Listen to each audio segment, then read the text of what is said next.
Bonjour à tous et bienvenue sur l'épisode 1 de Croire en eux. Croire en eux, c'est le podcast qui s'adresse à vous, professionnels de l'adolescence et des jeunes adultes, afin de vous permettre à vous de partager sur vos pratiques, de découvrir de nouvelles pratiques, mais aussi et surtout de croire en votre accompagnement et en vos clients. Parce qu'en fait, quelle que soit la difficulté, ce n'est jamais une fatalité. Croire en eux, c'est le début de toute solution en fait. Alors, dans cet épisode, je vais vous parler de ma pratique, de ce que j'utilise et comment, des précautions que je prends avec certains de mes clients et pourquoi, et enfin des personnes avec qui je travaille. Alors vous le savez, je suis maître praticien en hypnose ericksonienne. J'utilise donc l'hypnose dans mes accompagnements, bien entendu. Un petit peu de PNL aussi parce que vous le savez, la PNL est quand même relativement proche de l'hypnose. J'utilise aussi le coaching puisque je suis coach RNCP depuis 2019.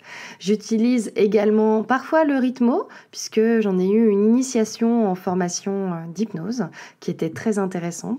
Une bonne journée de formation quand même. J'utilise aussi le MBTI, qui permet d'aider les jeunes à comprendre leur fonctionnement et le fonctionnement des autres dans leur manière de communiquer, de choisir ou de se positionner. C'est assez intéressant comme grille de lecture. Pourquoi je vous parle de toutes ces formations ? Parce que j'ai envie de vous parler de ce que j'utilise avec les jeunes. Ce que j'utilise avec les jeunes, déjà, c'est une écoute absolue.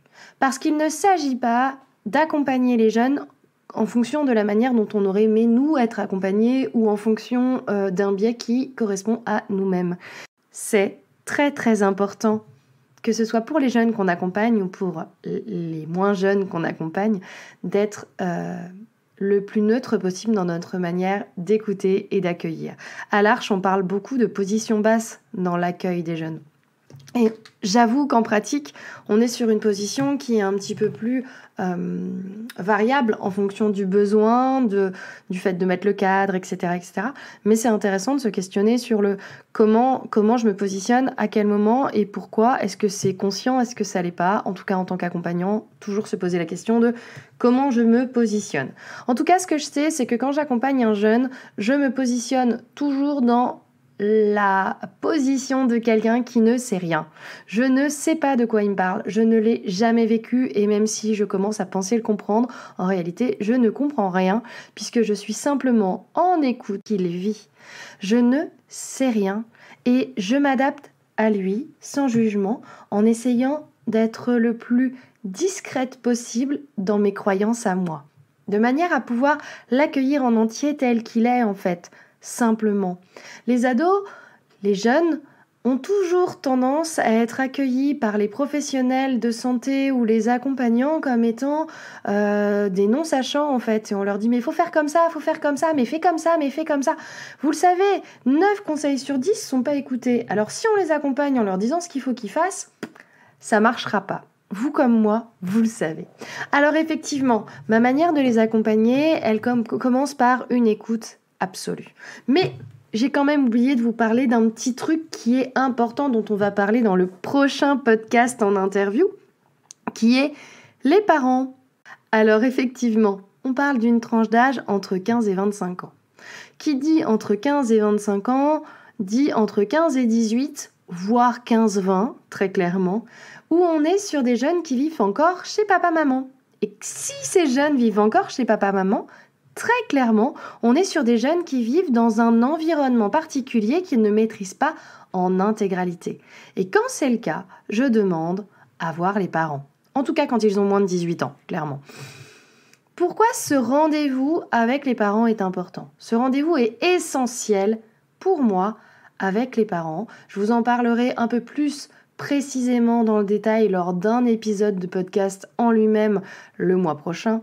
Mais ce que je peux vous en dire aujourd'hui, c'est que c'est lors de cet entretien, lors de ce premier rendez-vous avec les parents uniquement, que j'apprends énormément de données sur l'enfance du jeune que j'accompagne, sur son environnement familial, mais aussi son comportement amical, en tout cas de ce qu'en voient les parents. Mais aussi son positionnement vis-à-vis de l'école, son positionnement vis-à-vis de certaines angoisses, du sommeil, de l'alimentation, etc., qui sont des données très importantes pour le jeune et dans son positionnement, clairement.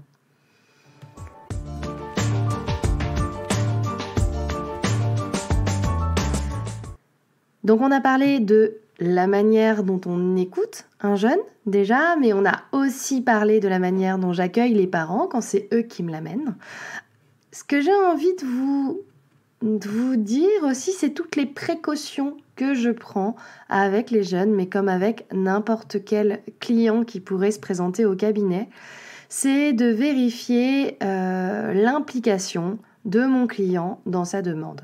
Je dirais que c'est un peu la difficulté avec les jeunes. Je vous parle pas dans ce cadre-là, je vous parle pas des jeunes après 20 ans, ils ont décidé de venir. Par contre, avant, très clairement, souvent, c'est papa ou maman qui leur ont dit Eh oh, t'as un problème là, Coco, viens, je t'emmène voir l'hypno, ça va t'aider. Mais sauf qu'en fait, comme le dit très très bien plusieurs des formateurs qui m'ont formé, clairement, je ne travaille qu'avec des gens qui souffrent. Je ne travaille qu'avec des gens qui ont besoin d'être aidés. C'est-à-dire qu'aider un jeune qui, lui, ne se sent pas en difficulté, à quoi ça sert ? Alors oui, des fois, on fait preuve d'un peu de persuasion. Oui, des fois, on discute un petit peu avec eux de « Ok, t'es sûr que c'est vraiment ok pour toi ? Et là, comment tu te sens par rapport à ça ?» etc., etc. Des petites questions qui vont faire qu'effectivement, ça peut faire bouger un petit peu les lignes et qu'ils peuvent effectivement s'interroger sur ce qui est important pour eux, ce qu'ils vivent, comment et pourquoi. Parce que parfois, clairement, ils savent pas forcément ce qui va pas. Maintenant, comme ce podcast s'appelle « Croire en eux », je crois que la priorité pour moi, quand je travaille avec un jeune, c'est de lui faire confiance en fait. C'est de croire en lui. Parce que si je crois pas en lui, moi, qui va croire en lui ? En général, quand ils viennent nous voir, c'est qu'il y a un problème, c'est qu'il y a quelque chose qui va pas. Et s'il y a un problème et qu'il y a quelque chose qui va pas, ils ont entendu des dizaines et des dizaines de fois qu'ils étaient nuls ou qu'ils y arriveraient pas. Et eux-mêmes doivent se le répéter je ne sais pas combien de fois.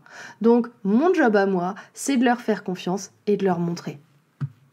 Une fois qu'on a ces données-là, son environnement, est-ce qu'il est volontaire, est-ce qu'il est impliqué, c'est de déterminer véritablement sa problématique. C'est quoi son problème ? Pourquoi est-ce qu'il est là ? Qu'est-ce qu'il a envie de voir changer ? Pourquoi est-ce que c'est un problème pour lui ? Comment ça serait si ça n'existait pas ? Bref, je ne vais pas commencer là à vous expliquer un petit peu comment je travaille ma détermination d'objectifs, mais clairement, c'est super important de cadrer les relations avec les jeunes. Pourquoi ? Parce qu'ils en manquent de cadre eux-mêmes, parce que on les envoie un petit peu dans tous les sens, parce qu'ils sont parfois un petit peu perdus, et c'est important de leur donner un cadre. Alors, vous allez me dire, c'est quoi le rapport entre l'objectif de la séance et de l'accompagnement et le cadre ? Eh bien, clairement, si je détermine pas correctement mon objectif, je ne suis pas en capacité de lui expliquer pourquoi il est là. Je ne suis pas en capacité de l'aider précisément sur sa problématique. Parce que très rapidement, quand on écoute un jeune, comme toute personne d'ailleurs, on peut partir dans tous les sens. Et ça peut être un peu embêtant. Parce que si on part dans tous les sens, en fait, on ne traite pas la problématique de base. On ne traite pas la problématique de base, la raison pour laquelle il est là au départ. Il ou elle est là au départ. Alors là, je vais faire un petit rattachement avec ce que je vous disais tout à l'heure sur les jeunes de moins de 18 ans sur lesquels je peux recevoir les parents lors d'une première séance. C'est pas je peux, c'est je reçois absolument les parents lors d'une première séance. Dans ces cadres-là, très souvent, la demande des parents n'est pas la même que la demande de l'ado. Et ce n'est pas grave, mon client, c'est l'ado. Mais ça, je l'explique très clairement lors du premier rendez-vous avec les parents. Encore une fois, on parlera de ce sujet-là prochainement. Donc en tout cas, n'oubliez pas, quand vous travaillez avec un jeune, il est essentiel de connaître sa problématique, son environnement, ce qu'il vit, ce qui se passe pour lui, quelles sont les conséquences de sa problématique, bien entendu, et qu'est-ce qu'il attend de ces séances en fait. En gros, qu'est-ce qu'il en attend ? Est-ce qu'il en attend une baguette magique ou est-ce qu'il en attend de pouvoir lui-même changer les choses ? C'est là qu'arrive la responsabilisation dont je vous parlais tout à l'heure. Effectivement, tout est lié et c'est ça qui est intéressant dans l'accompagnement des jeunes. Comme l'accompagnement de n'importe qui en fait. Mais dans le cadre des jeunes, on est sur une population assez particulière. Je vous l'ai déjà détaillé lors de l'épisode 0, mais j'aimerais bien vous en reparler un petit peu plus. Les ados et les jeunes adultes, on est sur un spécimen, on va le dire comme ça, qui n'est plus tout à fait enfant et qui n'est pas encore adulte. C'est-à-dire qu'il a un raisonnement qui a déjà commencé à évoluer et qui va plus loin. Par contre, on a toujours une véritable problématique de gestion émotionnelle. On a aussi un tumulte au niveau hormonal, mais aussi au niveau physique. Il y a plein de choses qui changent dans le corps d'un adolescent. Comment est-ce que je me positionne? Et je suis qui? Qu'est-ce qui se passe pour moi? On est aussi à un moment où ce jeune va commencer à se détacher de ses parents. Comment je me détache de mes parents? Comment ça se passe pour moi? C'est pas tout à fait ok pour moi et en même temps c'est difficile. On a des trucs assez bizarres chez les ados parfois, avec des câlins avec papa-maman, des papouilles de dos, des gratouilles de cheveux ou je ne sais quoi, mais en même temps des engueulades qui s'entendent à l'autre bout de la rue parce que ça a besoin de clasher. J'avais un formateur qui nous avait expliqué que c'était une histoire de scratch en fait. Un ado, un jeune adulte, il a besoin de se détacher de ses parents, il a besoin de réfléchir par lui-même. Il se rend compte que le prisme de ses parents n'est qu'un prisme et n'est pas forcément le sien et ne correspond pas forcément à ce que lui, il souhaite.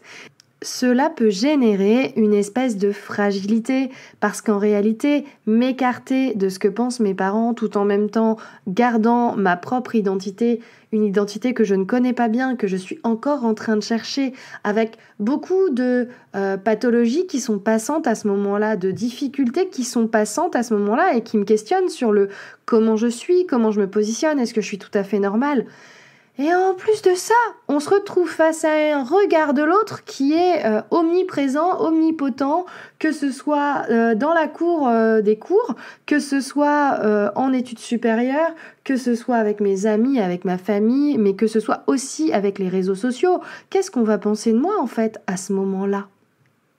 Et tout ça vient générer un déséquilibre, vient générer ou pas, pas toujours, attention, il y a des jeunes qui vont bien, clairement. Mais ça peut générer des difficultés quotidiennes dans leur gestion de leur vie, en fait, tout simplement. Alors j'ai envie de vous donner des exemples. Il m'arrive de travailler sur plusieurs sujets différents, par exemple sur des crises d'angoisse. Quand je suis sur une situation de crise d'angoisse, une fois que j'ai travaillé sur l'objectif, sur la situation, sur ce qui se passe autour, sur des petits tips de gestion du stress, type cohérence cardiaque, méditation de pleine conscience, respiration, etc. En général, je vais faire un petit peu d'hypnose à ce moment-là pour aller chercher clairement quelle est la problématique, à quoi elle ressemble cette crise d'angoisse, qu'est-ce qu'elle me dit, qu'est-ce qu'elle a à me dire. J'aime bien toujours détailler la crise d'angoisse comme étant une espèce de signal d'alarme, quelque chose qui déborde en fait, quelque chose qui explose. Mais dans ce cadre-là, je m'adapte toujours à mon client. Qu'est-ce qu'il me dit? Qu'est-ce que c'est pour lui? Je vais me servir de tout ce qu'il va me dire. Il va me dire, je sais pas, moi ma crise d'angoisse, c'est une espèce de boule qui monte jusqu'à ma gorge et qui vient prendre toute la place à ce moment-là et m'empêche de respirer. Ok, on va aller voir cette boule. Quelle tête elle a? Quoi elle ressemble? Pourquoi? Comment? Et c'est là que l'hypnose est indispensable pour moi. C'est qu'elle permet de travailler sur quelque chose qui n'est pas conscient et qui n'est pas raisonné à ce moment-là. Parce que très clairement, ils le savent ce qu'ils devraient faire. En général, ils ont déjà cherché les infos. Et puis tout le monde leur dit « Respire, respire, ça va aller ». Sauf que pour eux, ça suffit pas. Et c'est là que l'hypnose est super utile. C'est dans ces cadres-là. J'utilise aussi le coaching sur tout ce qui va être orientation professionnelle par exemple, où là on va aller chercher et détailler dans le conscient tout ce qui bloque. Et je vais utiliser l'hypnose pour faire des futurisations. C'est-à-dire, il se passera quoi demain quand tu seras kiné, ostéopathe, ou alors quand tu seras vétérinaire ou quand tu seras professeur des écoles, je sais pas, en fonction du besoin de mon client en fait par rapport à ça. Alors vous l'avez compris, j'utilise l'hypnose dans le cadre de tout ce qui va être blocage plutôt inconscient, plutôt je sais pas trop, je suis un peu perdue et consciemment je comprends plus rien, et coaching sur tout ce qui va être choix plus conscient et plus concret. Le MBTI, je l'utilise principalement sur tout ce qui va être je comprends pas comment je fonctionne. Ça m'énerve, je suis toujours en retard. ça m'agace, je suis dans telle ou telle situation. Et là, je vais utiliser le MBTI. Mais il peut m'arriver aussi d'utiliser les drivers. Je ne sais pas si vous connaissez les drivers. Soit parfait, soit fort, etc., etc. On en parlera lors d'un prochain podcast. Mais j'utilise tous ces outils du conscient qui permettent clairement d'être des grilles de lecture, qui permettent de réfléchir consciemment à ce dont j'ai besoin et pourquoi, et pouvoir à ce moment-là mieux expliquer et mieux comprendre mon fonctionnement et celui des autres. Et c'est important pour les jeunes de mettre du sens. Souvent, ils ne comprennent pas et ils sont dans une période où c'est important de mieux comprendre pour eux et de se positionner en fait par rapport à ça.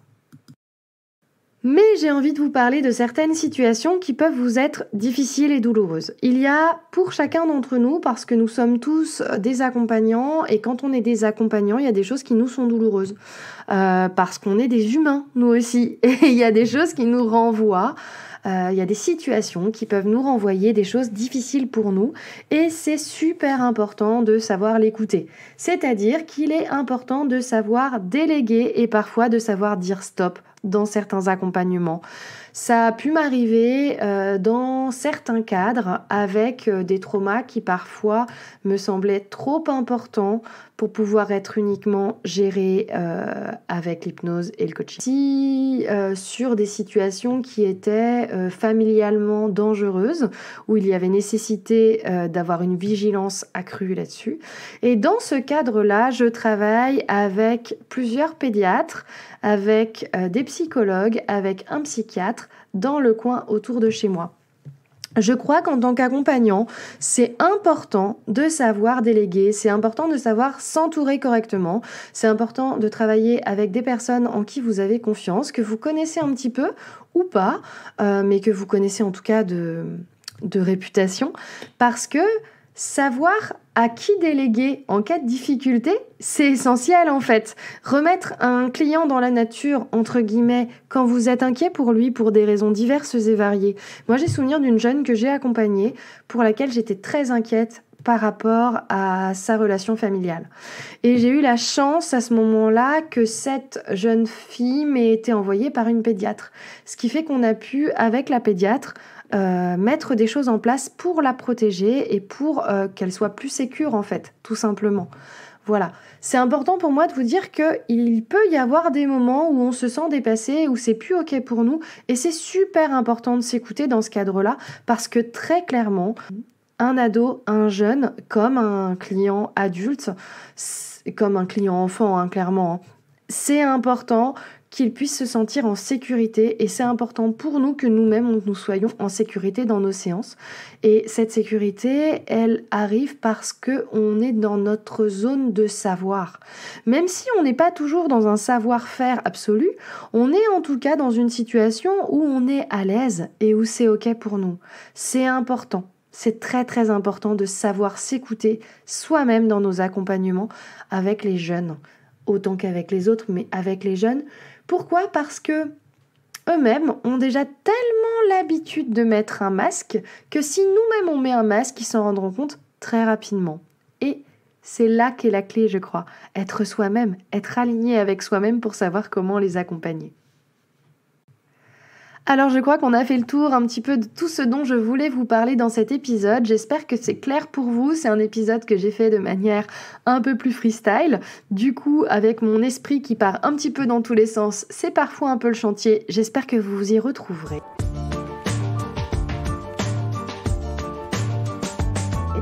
Je vous remercie de tout cœur d'avoir écouté ce podcast jusqu'au bout. Si vous l'avez apprécié, n'hésitez pas à le partager et à indiquer votre avis sur les plateformes de diffusion.